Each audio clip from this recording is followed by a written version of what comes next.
जय यीशु दोस्तों। एक बार एक माँ जिसने अपना इकलौता बेटा खो दिया, वह बुद्ध के पास गई और उनसे अपने बेटे को जीवित करने की गुहार लगाई।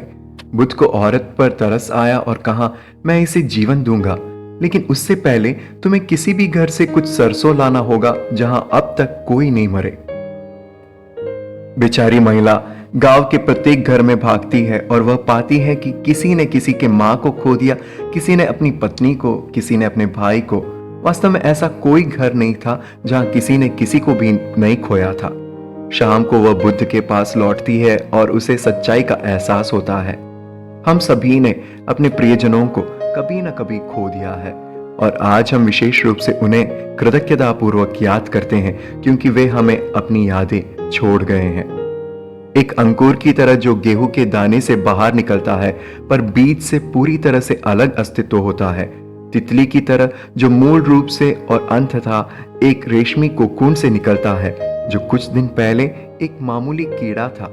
उसी प्रकार एक परिवर्तित अस्तित्व के लिए मृत्यु एक दरवाजा है। कल्पना कीजिए कि मंगल ग्रह पर इंसान जीवन बिताने के सदियों बाद उस पर क्या क्या परिवर्तन आएंगे। बिल्कुल ऐसा ही होता है जब हमारे प्रियजन गुजर जाते हैं। तो यह स्वर्ग है जहां हमारे प्रियजन और ईश्वर प्यार में निवास करते हैं। और संत पौल इफिसियों के पत्र अध्याय 1 वचन 1 में इन सभी हमारे प्रियजन विश्वासियों को संत कहते हैं, जैसे वे मसीह के लिए अपना जीवन बिताते हैं, चाहे वे मृत हो या जीवित। हाँ, हमारी विश्वास की घोषणा में इन्हीं सभी संतों के बारे में कहा गया है और इसलिए जब हम यीशु के प्यार में अपना जीवन जीते हैं तो हम भी इस दुनिया में स्वर्ग के भागीदार हो जाते हैं।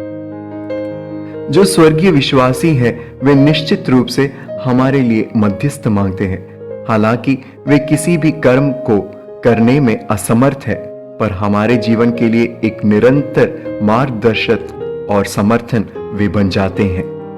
दूसरी ओर जो लोग इस निवास स्थान तक पहुंचने में असफल रहे, उनके पास भी कर्म करने का कोई मौका नहीं है। जैसे कि हम संत लूकस के सुसमाचार अध्याय 16 में देखते हैं कि अमीर आदमी अपने भाइयों के लिए भीख मांगता है कि कोई मृतकों में से भेजा जाए ताकि यहाँ रहने वाले 5 भाइयों को चेतावनी मिले, पर उसकी निवेदन इनकार किया जाता है। तो उन सभी विश्वासियों के लिए जो शुद्धिकरण स्थल में है, हमें निरंतर प्रार्थना करना चाहिए, जैसे कि हमारा उनसे एक गहरा अटूट संबंध है। हाँ, जैसे आज हम सुसमाचार में पढ़ते हैं यीशु पुनरुत्थान और जीवन है।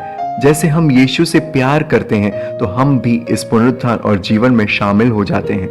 जैसे आज हम सभी मृत लोगों को याद करते हैं, हम प्रार्थना करेंगे उन सबों के लिए जो शुद्धिकरण स्थल में है और मध्यस्थ मांगेंगे उन सबों से जो स्वर्ग में हमारे यीशु के साथ है, ताकि हम भी उनके जिए गए राह से स्वर्ग जा पहुंचे।